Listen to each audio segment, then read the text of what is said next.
जय हिंद दोस्तों। आज हम लोग एक ऐसी चीज़ के ऊपर डिस्कशन करने जा रहे हैं जो कि पूरी दुनिया के लिए फिलहाल ट्रेंडिंग मुद्दा बना हुआ है। 4 दिसंबर के दिन यूएस ने अपनी F-22 रैप्टर फाइटर जेट का इस्तेमाल करके एक चाइनीज स्पाई बैलून को यूएस के ऊपर ही मार गिराया है। आज हम लोग इसी चीज को समझने की कोशिश करेंगे कि एग्जैक्टली इंसिडेंट क्या हुआ था, कैसे ये चाइनीज स्पाई बैलून यूएस में एंटर हो गई और क्यों यूएस के लिए इसको अपने top of the line fighter jet को इस्तेमाल करके मार गिराने की नौबत आई। तो चाइना की ये जो हरकत है ये इसके दोबारा पहली बार नहीं किया जा रहा है, बहुत दिनों से चाइना ऐसा करता आ रहा है और इसके पीछे चाइना रीजन ये दिखाता है कि ये जो बैलून है ये कोई मिलिट्री बैलून बिल्कुल भी नहीं है, ये एक सिविलियन बैलून है जिसको रिसर्च पर्पज से इस्तेमाल किया जा रहा है। लेकिन चाइना के पिछले दिनों की हरकतों को देख के ये चीज पूरी दुनिया के सामने अब साफ हो चुका है कि यहाँ पर चाइना की असली मकसद क्या है, क्योंकि ऐसा ही स्पाई बैलून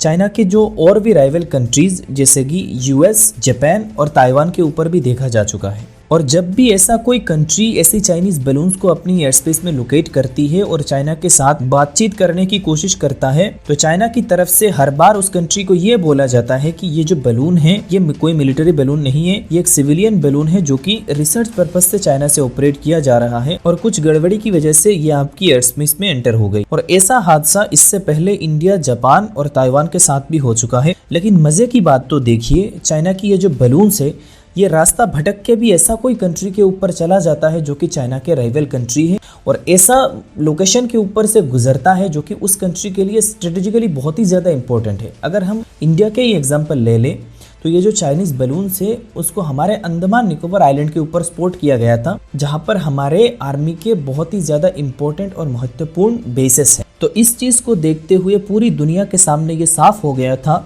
कि ये चाइना की एक सोची समझी साजिश है। असल में चाइना इसके सहारे अपने राइवल्स के ऊपर निगरानी रखने की कोशिश कर रहा है। इस बार की जो हादसा है ये इंडिया और जापान जैसे कंट्री के साथ नहीं हुआ, बल्कि इस बार चाइना की ये बैलून्स सीधा पहुंच गया यूएसए के ऊपर। फिर यूएस की तरफ से जब चाइना के साथ इस बारे में बातचीत करने की कोशिश की गई कि आपकी बैलून हमारे एयर स्पेस में क्या कर रही है, तो चाइना की तरफ से अपना एज यूजुअल वही रिप्लाई यूएस को दिया गया कि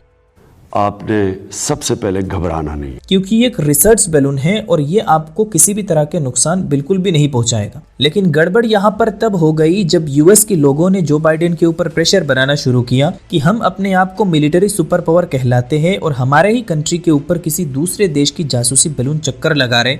इसको हम कैसे एक्सेप्ट कर सकते हैं। लोगों ने जो बाइडेन के ऊपर तरह तरह के मीम्स बनाना शुरू किया सोशल मीडिया के ऊपर और चारों तरफ से जो बाइडेन के ऊपर मजाक बनना शुरू हो गया।